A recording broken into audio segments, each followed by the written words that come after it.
I do not mean to be disrespectful to anyone I talk about in today's video. The video is for educational and entertainment purposes only.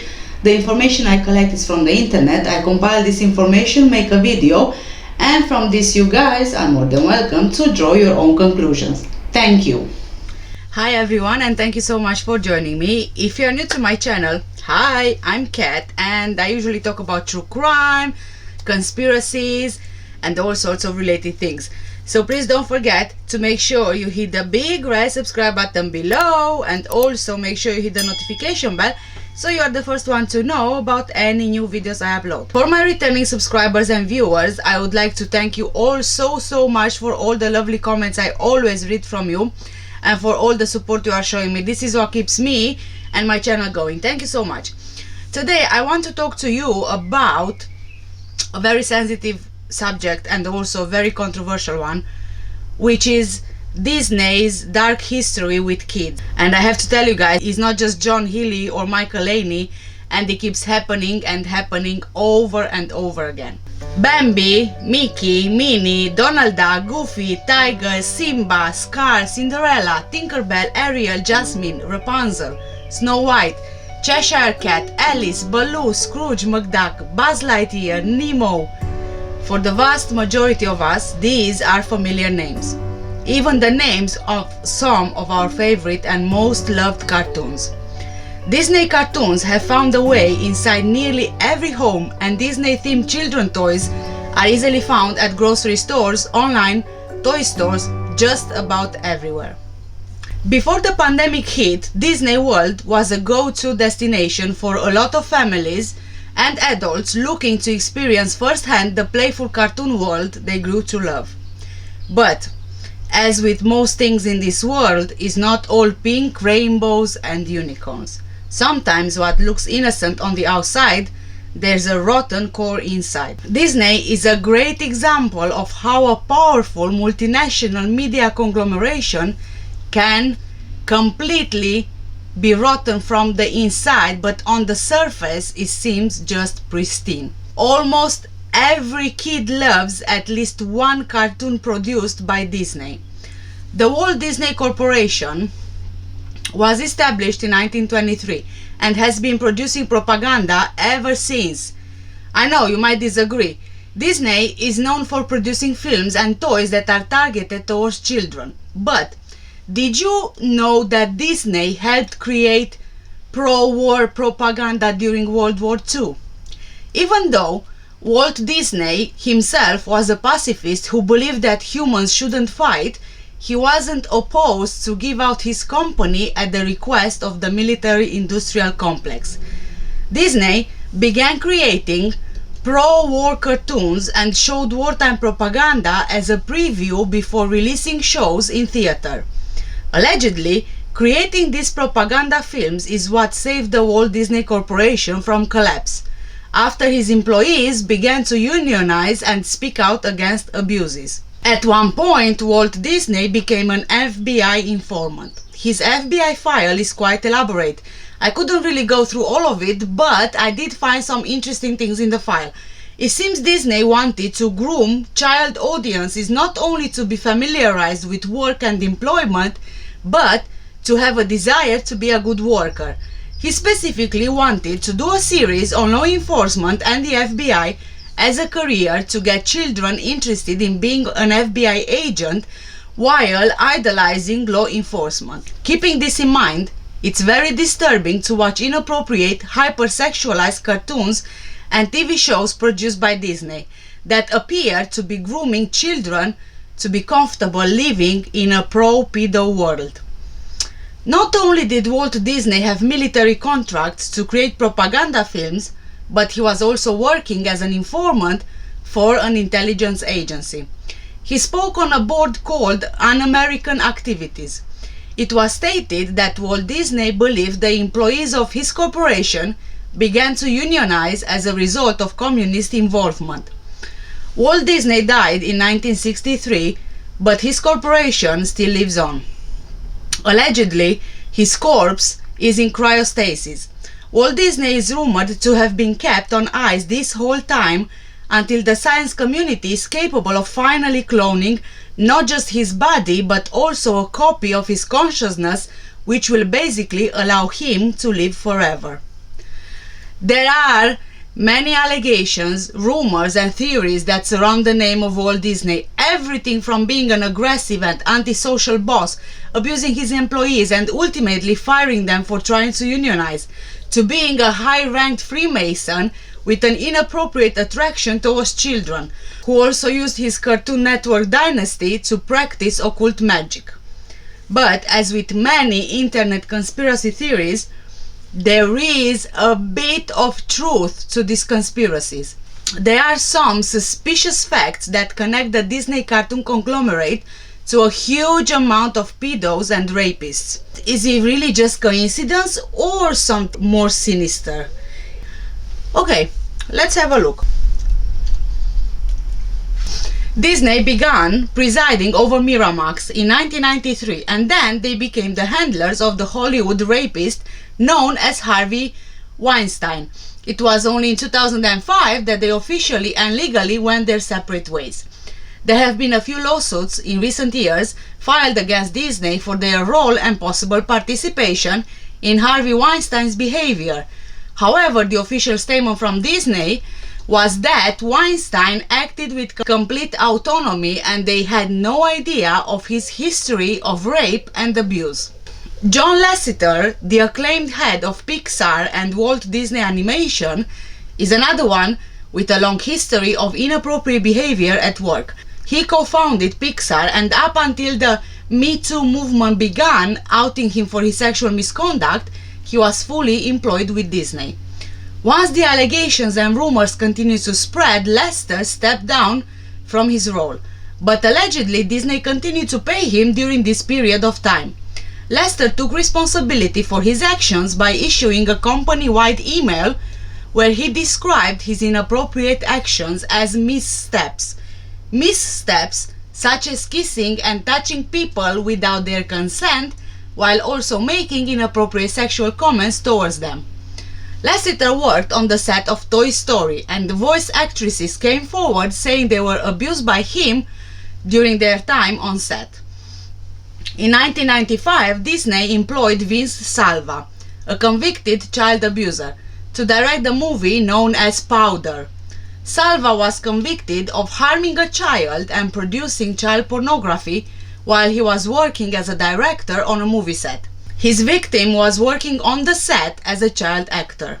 Despite being charged, convicted, and spending time in jail for these crimes, Disney still believed it was okay to rehire him and allow him to be on set where there may have been minors.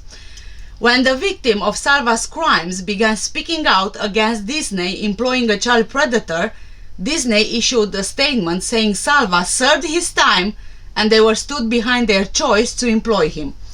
In 1999, Patrick Norton was convicted of having child pornography and pled guilty to traveling across state lines to hook up with a minor. He was executive vice president at the Walt Disney Company. In 2019, another former executive for Walt Disney was sentenced to 7 years in prison for child rape. Michael Laney, 73, who was the vice president of Walt Disney, was tried on 4 counts of first-degree sexual abuse and found guilty. James Gunn is a more recent example of Disney essentially co-signing adults who display inappropriate behaviors, such as making inappropriate and disgusting public comments about rape, pedosadism, and other sensitive topics. Here are some of the tweets that James Gunn published on his verified Twitter account. In the end, Disney chose to fire Gunn after the anger of the public, but they later reinstated his position so he could work on the set of Guardians for the Galaxy. These are some types of people that Disney is willing to employ, but also a lot of other celebrities attempted to defend Gunn.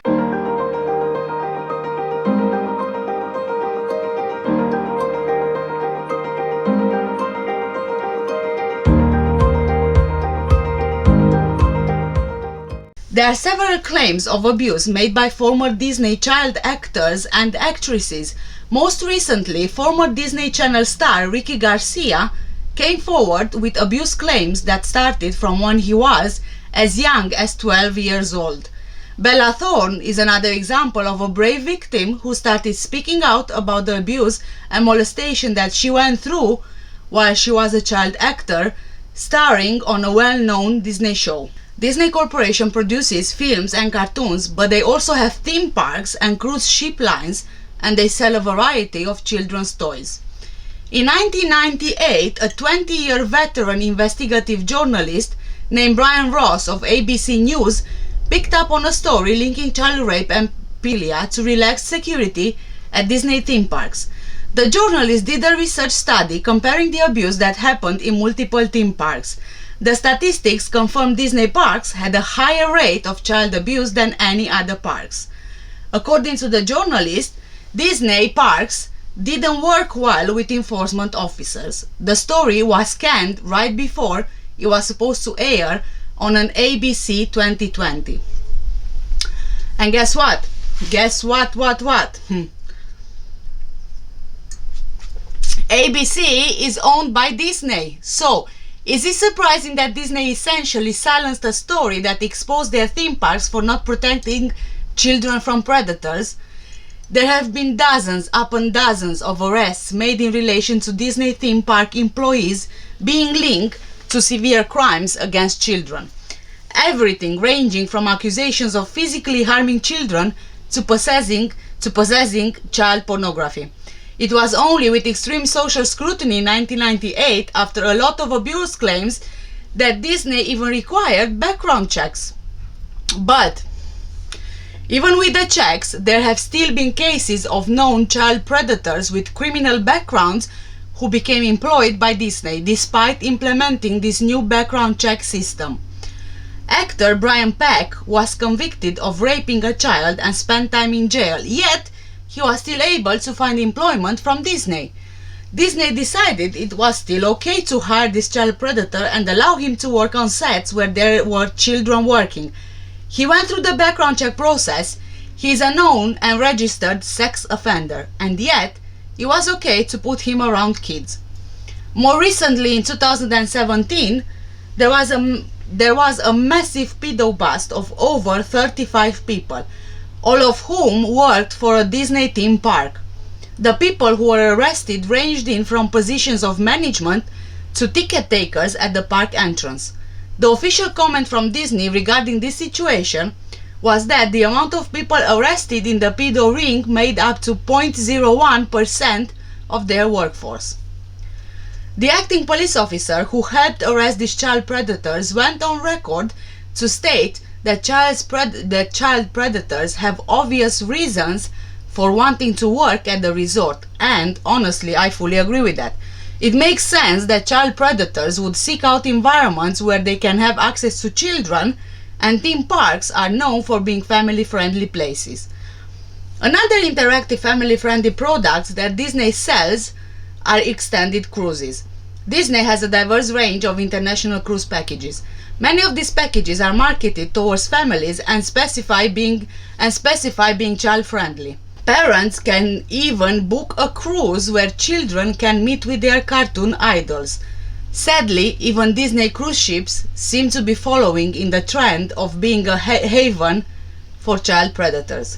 There have been several reports of child abuse that happened on Disney cruise lines, and in 2014, a Disney cruise line employee actually reported they were encouraged to not report abuse they saw on cruise ships. First, only on 6, a former Disney Cruise Line security officer is speaking out about a molestation she investigated on the ship, and she claims the whole investigation was swept under the rug. Good evening, I'm Lisa Bell. And I'm Matt Austin. Tonight, 1 year after our investigation aired, we've learned Disney has made major security changes on its ships. Investigative reporter Mike DeForest is live at Port Canaveral for us this evening. So, Mike, what's this new policy? Well, according to Disney officials, Matt, whenever a ship undocks from the Disney Cruise Line terminal here at Port Canaveral and then heads out to sea, the captain's staff is now required to touch base with the security team on the ship. That's presumably to make sure there are no crimes that need to be reported, such as the staff member who was accused of assaulting a girl earlier this month.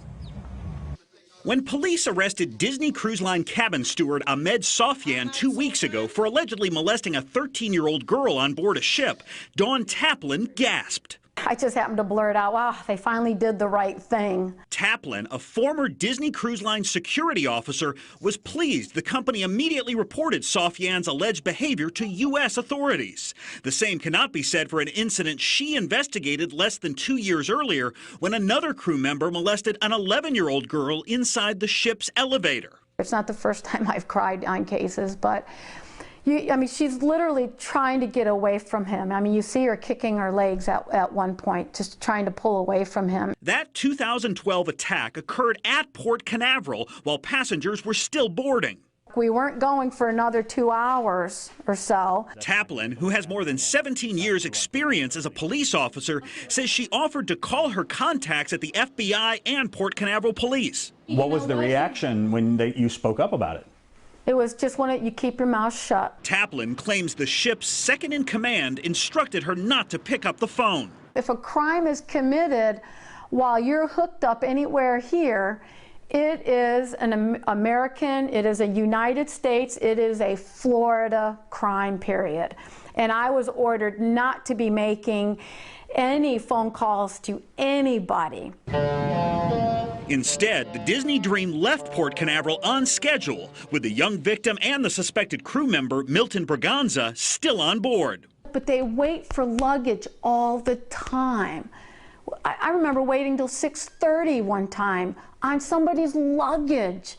It was not until the next day that Disney officials contacted authorities in the U.S. and the Bahamas. In my professional and personal opinion, I think they wanted to get outside of the United States limits and just get him off the ship in the Bahamas and just leave it alone. Braganza later confessed to the Royal Bahamas Police Force, but they did not arrest him.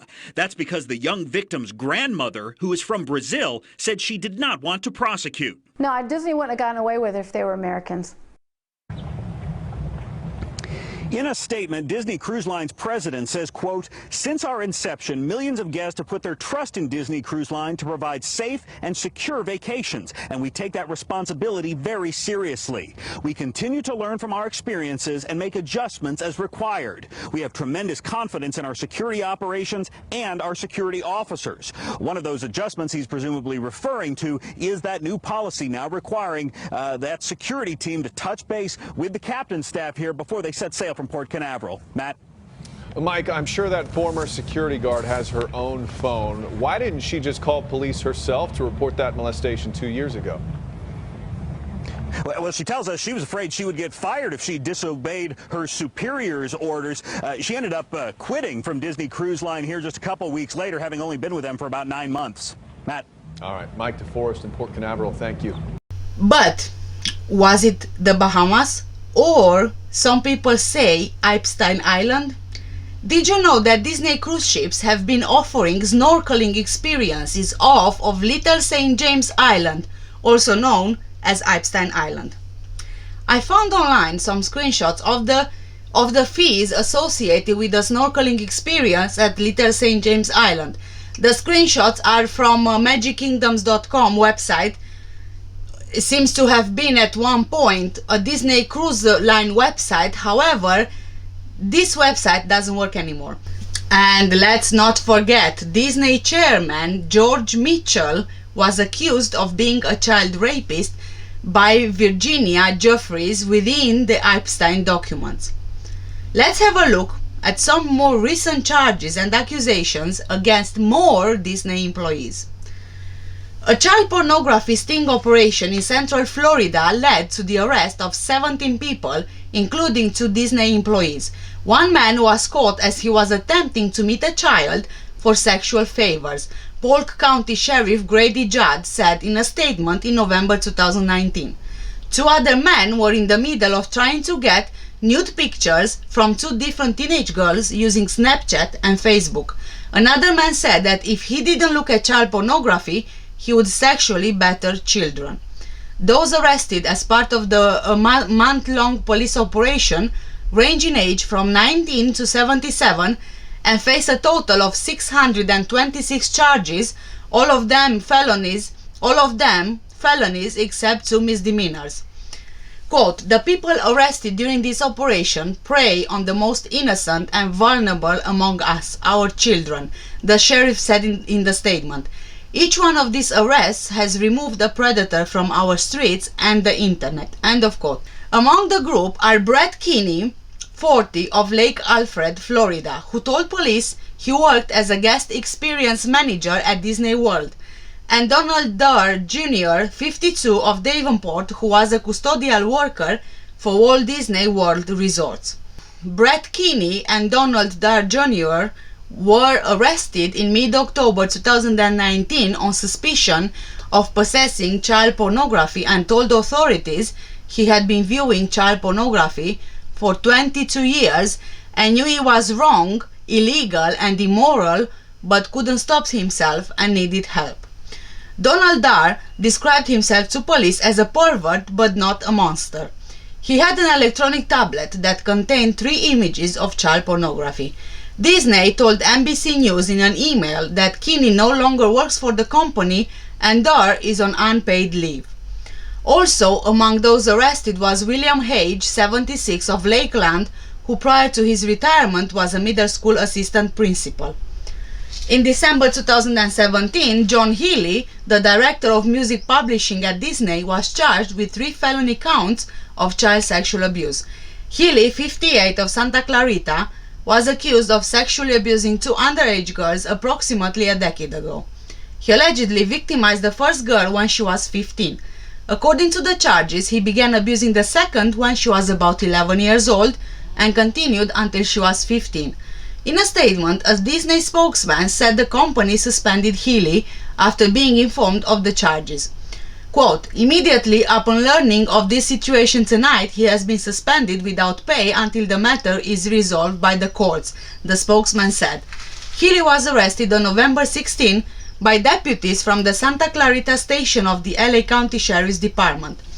He was later released on $150,000 bail. Prosecutors charged him with 3 counts of lewd and lascivious acts on a child. Healy pleaded not guilty at his arraignment at the San Fernando courthouse. He was due back in court on January the 10th. If convicted, he faces up to 9 years and 3 months in prison.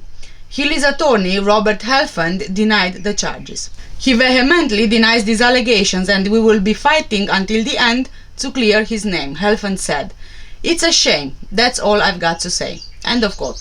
Healy has been with Disney since 1981 and oversees licensing of the vast catalog of music from Disney films. He also produced a series of Disney concerts around the world, such as Fantasia Live in Concert, that features orchestral performances and film clips. In September 2019, for the second time in just over a year, the trial of 60-year-old Jonathan Blake Healy of Santa Clarita ended in a hung jury. Healy was headed for his 3rd trial on the same allegations. He appeared in San Fernando Superior Court, where the judge dismissed the case against him. On 30th of August 2019, jurors weighing the evidence presented at Healy's 2nd trial told the judge they could not reach a verdict. Detectives with Special Victims Unit said in December 2017 that allegations were brought to the Sheriff's Department earlier in 2017 and the investigation resulted in 3 charges. "We have no reason to believe there are other victims out there," Sergeant Brian Hudson of the LASD Special Victims Unit said at the time. However, if anyone has any additional information out there, we would encourage them to contact the Special Victims Unit. End of quote. Hudson also confirmed shortly after the arrest that the alleged crimes were not connected in any way to Healy's employment with Disney. Healy was charged with sexually assaulting female family members who were between the ages of 11 and 16 at the time of the alleged offenses, according to evidence presented at the preliminary hearing. The incidents took place between 2006 and 2010. Also, in 2019, a former vice president for the Walt Disney Company has been sentenced to more than 6 years in prison following a child sex abuse investigation. The Multnomah County District Attorney's Office said Michael Laney, 73, was sentenced in June to 81 months in prison. Along with his prison sentence, Laney will have to register as a sex offender and pay a $4,000 fine. Laney was found guilty of 4 counts of first-degree sexual abuse on May the 7th. Evidence presented during trial showed that in March 2017, a young girl disclosed she had been sexually abused by Laney. The disclosure was first reported to law enforcement in Washington state, where the victim lived at the time of her disclosure. The Portland Police Bureau assumed the investigation after it was determined that the abuse had happened in Portland starting in approximately 2009, when the victim was about 7 years old. The court found sufficient evidence to prove beyond a reasonable doubt that Laney was guilty of repeated sexual abuse involving the girl.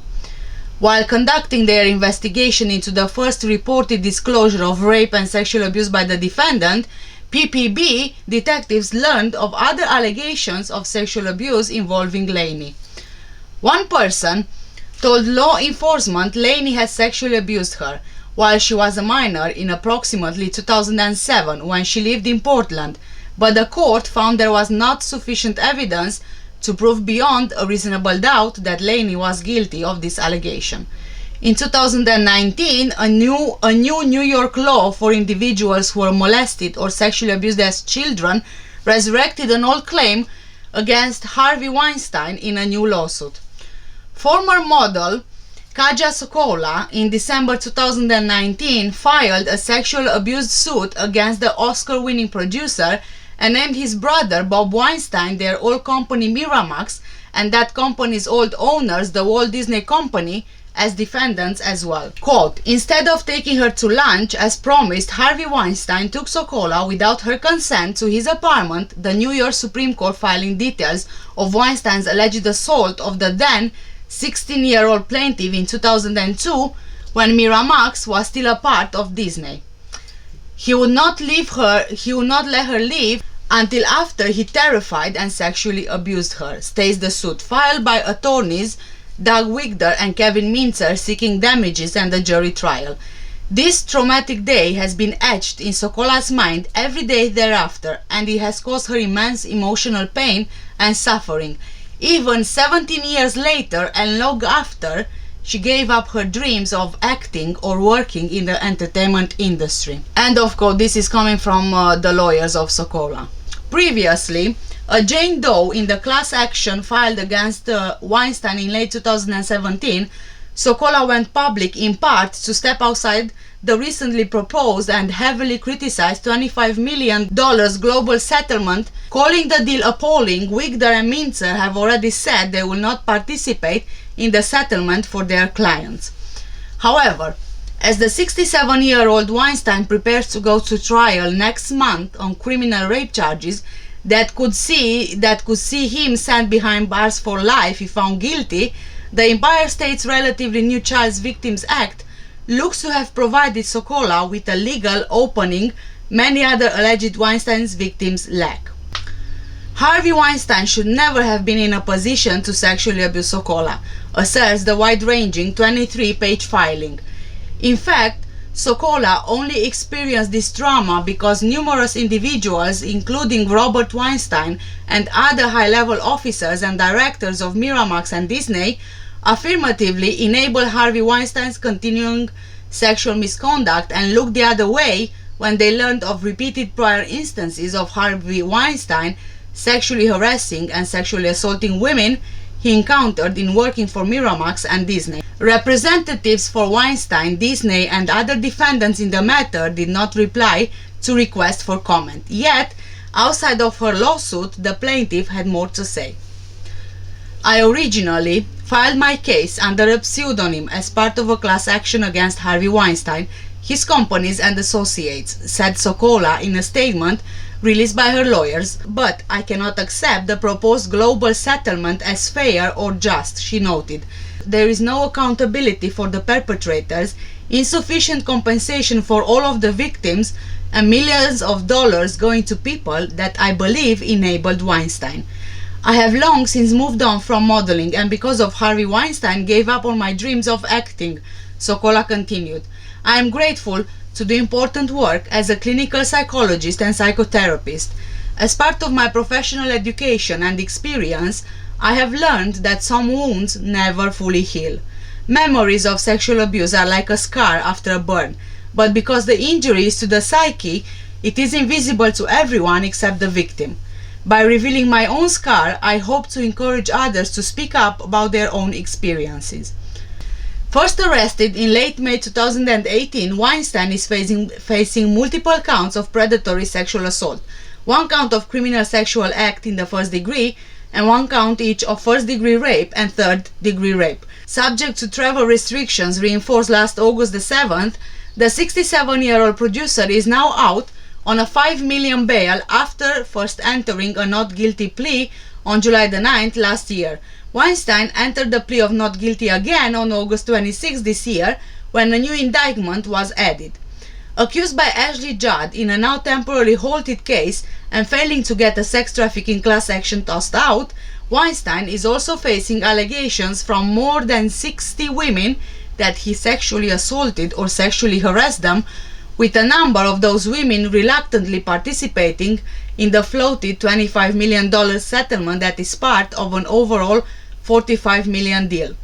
Weinstein is also still currently under investigation by federal prosecutors, as well as probes by the Manhattan DA's office, the NYPD, the LAPD, and more globally. In May 2019, a Walt Disney World employee named Frederick Paul Jr. has been arrested for trying to arrange an encounter in which he was sexually abused an 8-year-old girl. Paul, 40, allegedly sent explicit images of himself to the girl and was arranging to meet her and her father at a hotel in Orlando, Florida, except they turned out to be an undercover federal agent. Paul was detained and charged with transferring obscene materials to a minor and attempting to entice a minor, the U.S. Attorney's Office for the Middle District of Florida said in a written statement. He was arrested as soon as he arrived at a Days Inn in Orlando. He had with him condoms and a child-sized pink dress at the time of his arrest. According to the criminal complaint, the Disney employee had engaged in online chat communications with who he believed was an 8-year-old girl, an 8-year-old child and her father, but was actually the agent. Paul is a Claremont, Florida resident and worked at the Magic Kingdom theme park. Disney has not commented on the matter. Heavy.com reported that Paul was already a convicted felon and was previously investigated by Homeland Security investigations for a similar case. In 2007, Paul allegedly chatted online with a Vancouver Police Department detective who was posing as a 13-year-old Canadian girl and attempted to set up a meeting with the girl. Paul also sent the agent child pornography via Yahoo Messenger, but he was not arrested as a result of the investigation. In 2004, he was convicted of check fraud as well as grand theft, a felony, and sentenced to probation both times. In 2006, Paul spent time in jail after his probation was revoked. The probation violation came after he was convicted for selling alcohol to a minor. Heavy.com also published the full affidavit, which includes a nauseating chat log between Paul, who used the pseudonym Mike, and the undercover agent, in which you can see evidence that Paul was sending sexually explicit messages and arranging to meet with a child and her father for the purpose of a sexual encounter. At the time of his arrest, Paul had been working at an Orlando amusement park where he was responsible for securing the lap bars on rides for children and adults. He was immediately terminated from that position following his arrest.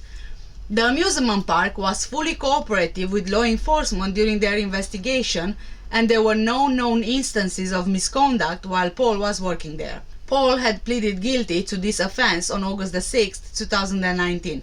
In 2020, a former counselor at the North Carolina YMCA invited a select few boys into a group he called Todd's Thunderbirds.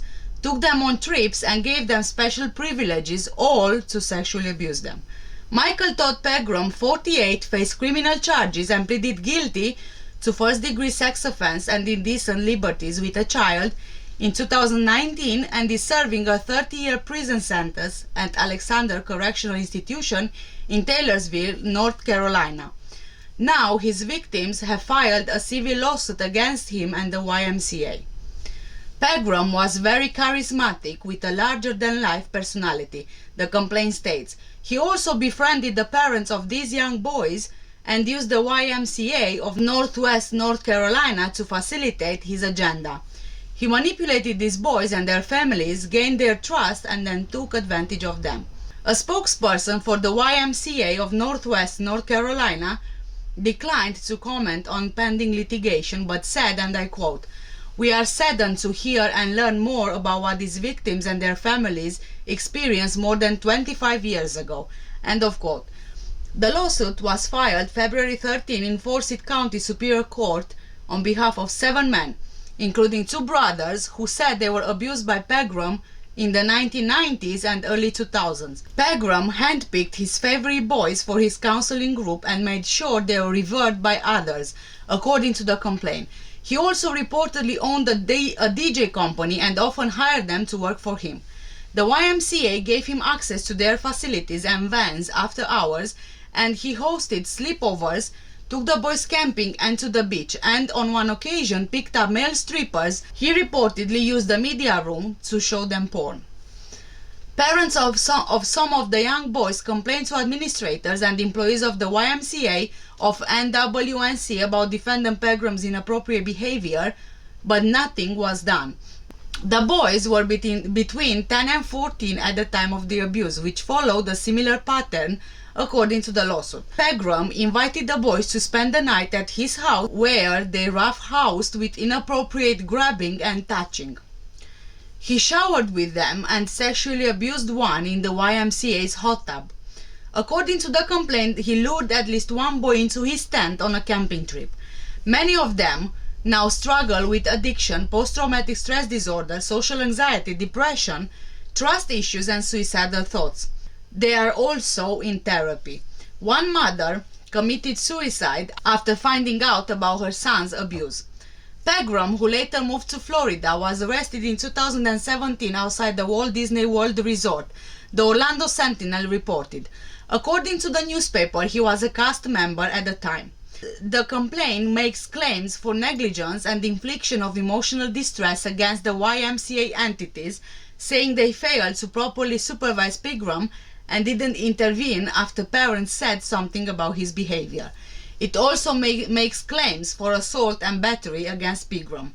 They are seeking damages for pain and suffering and medical expenses, loss of income, punitive damages, and attorney's fees. This has been happening for a very long time, and it is still happening. We are talking here about Disney, a major entertainer for children, directed to children. Yet, we see the same children being assaulted, abused, and raped by employees from various Walt Disney resorts and entertainment centers, from a ticket salesperson to a vice president of a company. And yet, each time Disney keeps employing these people. Are they really checking their backgrounds, or are they just ignoring the obvious? Or are they facilitating these behaviors by accepting this kind of employees? I mean, which one is it? Which one is it? Please let me know, guys, what you think in the comments below, in the comment section below. Thank you so much for watching today's video. If you haven't done so already, please make sure you hit the big red subscribe button below and also hit the notification bell so you get notified of any new videos I upload. Thank you again so much. Take care and stay safe. Bye bye.